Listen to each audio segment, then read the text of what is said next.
and welcome to I24 News Sports Daily Magazine with all the latest scores and stories from around the world. The Davis Cup final is almost here. How is Rafael Nadal spending his time while injured? And French football is dealing with a new corruption scandal. All these stories and much more coming up. Let's get started. We begin with the oldest international football match in the world, dating back to 1872. Scotland may have voted to stay in the UK recently, but when they faced England, emotions rise high. Police was ready for any fan trouble, but it was mostly quiet despite the fears. All the fans and both teams paid their respects to a Scottish fan that died last week as he fell off a stairwell ahead of Scotland's previous match. Once the game began, there was no doubt who is the best British team. 32 minutes on and Alex Chamberlain just breezes through the Scottish defence to put his side on top. Wayne Rooney's the man for England these days. This was Rooney's game number 101 for the Three Lions. And just like in their last few matches, the captain was on target, this time early in the second half. The home team did get one back, 7 minutes from time. Andrew Robertson starts a nice play on the left and is also fast enough to get the ball back and find the net. The Scots were dreaming of a comeback, but did we mention Wayne Rooney already? He made sure there's no comeback. His double gives England the 3-1 victory and also puts his tally at 46, just 2 behind Gary Lineker and 3 goals away from Bobby Charlton as England's all-time leading scorer. Many reasons to be happy for manager Roy Hodgson. We showed our intentions from the off, started the game very well. Can't think of many periods in the game really where I was really concerned that we were losing control. And I thought some of the movement, some of the attacking movements in particular were very good, and our defending was sharp, and when we did lose the ball we won it back quickly. So you can't ask for much more than that in a game where you're playing a good team and you're playing away from home in a very supportive atmosphere for the home team, and yet still we managed to quieten them and give our own fans something to cheer about. The British Derby was only one of many interesting friendlies held last night. In other results, Dunga still keeps a perfect record as head coach of Brazil. It's now 6 of 6 following their win in Austria. There were huge expectations for the Messi-Ronaldo clash in Old Trafford, but it seems the two superstars did not put all their efforts into the Portugal-Argentina match. The Portuguese win thanks to Rafael Guerreiro, who scored in stoppage time. France beat the Zlatan-less Swedes 1-0 in Marseille, and Ireland get an impressive win as they leave the US behind 4-1. A prestigious match was held in Vigo, where former world champion Spain hosted their current cup holders, Germany. It seemed to be heading towards a goalless draw, but just as the game was ending, Real Madrid's Toni Kroos gave the victory to the Mannschaft over the European champions. Germany beat Spain 1-0, but Spanish manager Vicente Del Bosque still finds some positive aspects. Not everything is positive, of course, but I keep in mind the positive things about this night. The new players that have integrated into the team well. I think that they can have a good future in our national team. The kickoff for the France-Sweden match was a special affair, as it was not one of the players that took it, it was the Euro 2016 mascot. The official mascot was unveiled for the first time just ahead of the match at the Stade Vélodrome, 570 days before the start of the tournament.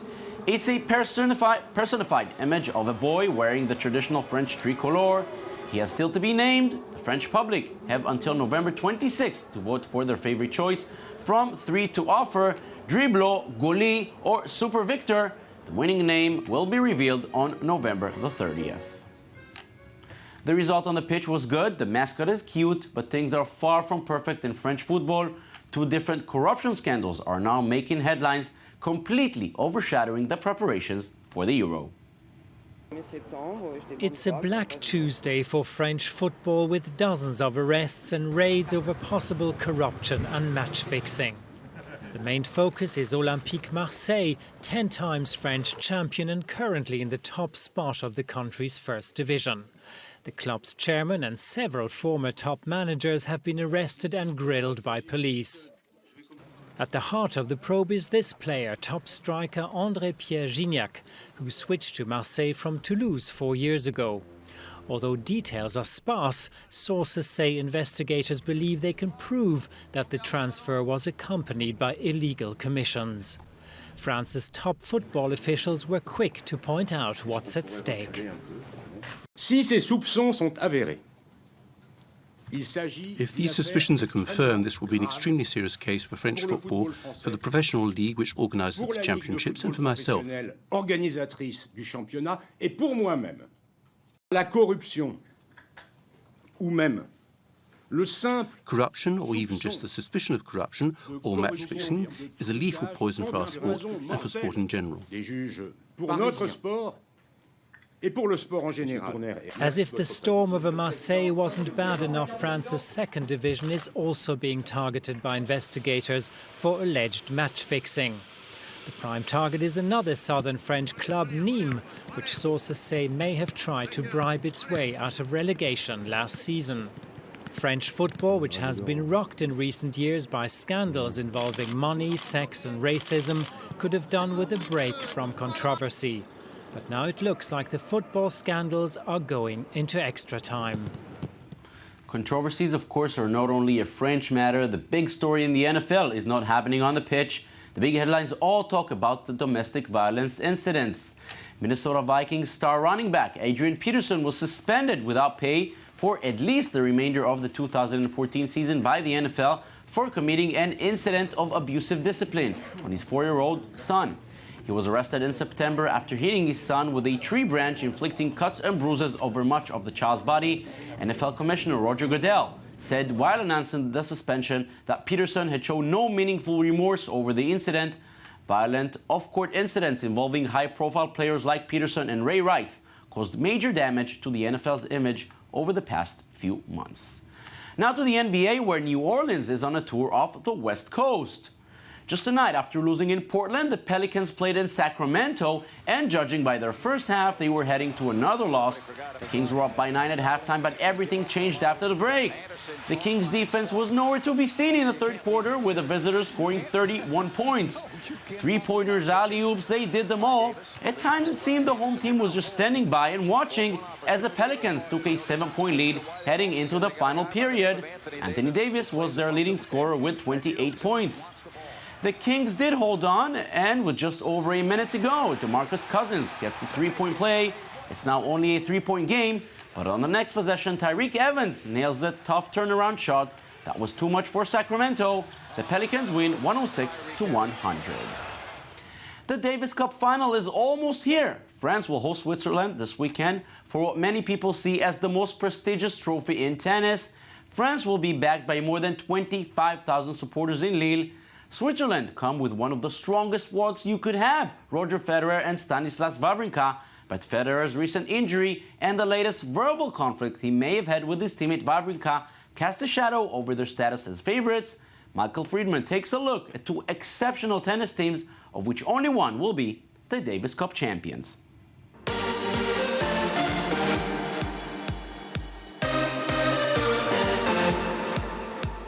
For many years, this is the biggest prize in the world of tennis, more than any Grand Slam or Masters tournament. The Davis Cup is every tennis player's dream, and the 2014 final will be held this coming weekend in Lille, where France will face Switzerland. The French team already arrived to the host city for the final stage of their preparation. And with 4 top 30 players in their squad, anyone can be the joker that decides the tie. On est tous des leaders potentiels dans... We're all potential leaders. We all have different character. I think today is a really homogeneous group, and that is what makes the strength of this group. Aujourd'hui.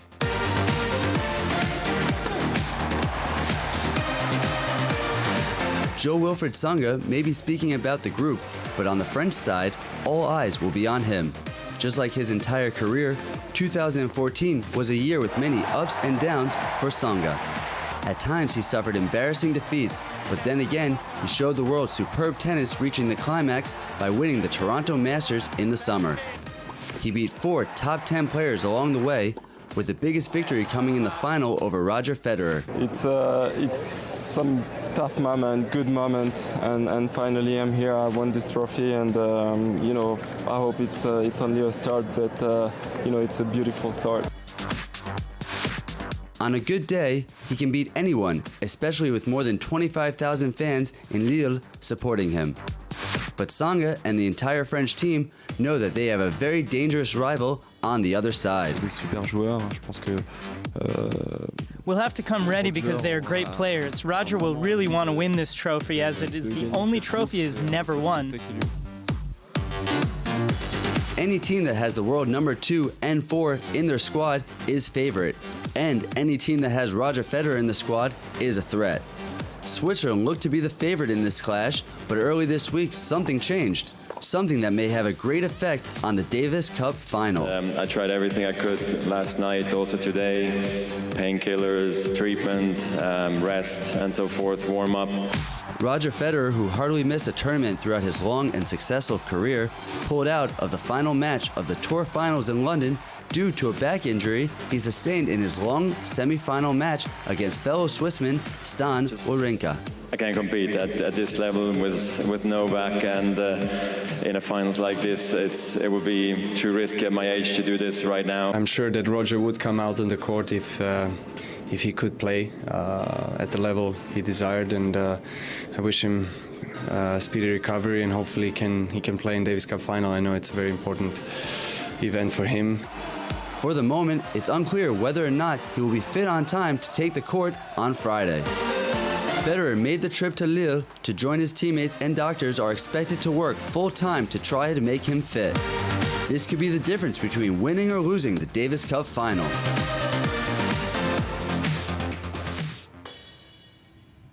Rafael Nadal won the Davis Cup 3 times with Spain, but now he's far from the final as he recuperates from a year plagued with injuries. So, what is he doing these days? The answer is play poker and check out who he's playing with, none other than Ronaldo. The two superstars, turned to poker stars, played in a charity match at a casino in central London. Nadal, who beat Ronaldo in a poker challenging tournament last December in Prague, did it again this time, picking $50,000 for the Rafa Nadal Foundation. Then he spoke of his plans for a fresh new start for the 2015 season. I'm gonna work for it. That's my goal. I need let's say 10 to 12 days to start again practicing. So I'm gonna have all the month of December to try to put my tennis and my body at the right level to be competitive at the beginning of January, and that's my goal. I'm gonna work a lot on December, and I hope to be healthy to work as much as I need and as much as I want. And if that happens, I really feel confident that I can come back strong. Time now for rally, and when Sébastien Loeb retired from the WRC circuit a short time ago, it seemed the days of French domination on the gravel roads are over. But there's a new Sébastien in town. Samuel Calvo and Daniel Ziri look at the exceptional champion who made sure the Sébastiens are still the men to beat.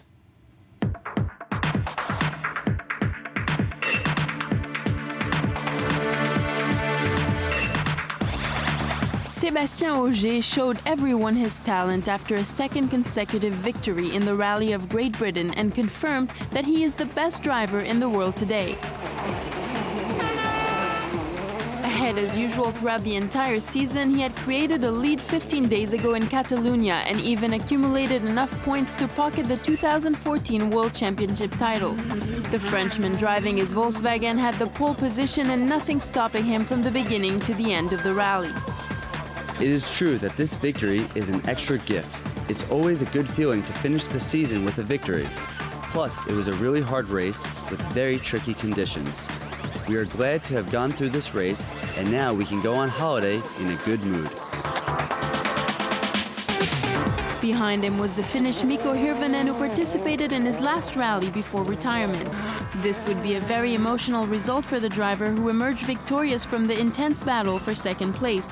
At the wheel of his Ford Fiesta RS, Hirvonen finished elegantly with 26 seconds ahead of Mats Osberg. The Norwegian driving his Citroën DS3 had done well and should not be ashamed of his performance. At only 27 years old, he moved comfortably into the outsider seat for next season. For a long time, Chris Mickey has been in contention for second place, but saw his chance to win get away from him as he slid into the ditch, damaging the tires of his DS3. Holding the lead since the start of the Wales Rally GB, the world champion Sébastien Ogier signs his 8th win of the season. He now joins the circle of greats, becoming a double world champion. Yes! Saison terminée, elle était longue. And just before we finish today's show, we'll recap the biggest story, the results from last night's friendlies, with England beating Scotland 3-1. In Vigo, Germany beat European champions Spain 1-0. Portugal beat Argentina 1-0. Nothing to write home about for Messi and Ronaldo. And Brazil beat Austria 2-1. Still a perfect record for Dunga. And that's it for us today. Thank you for watching. We'll be here again tomorrow. Bye-bye.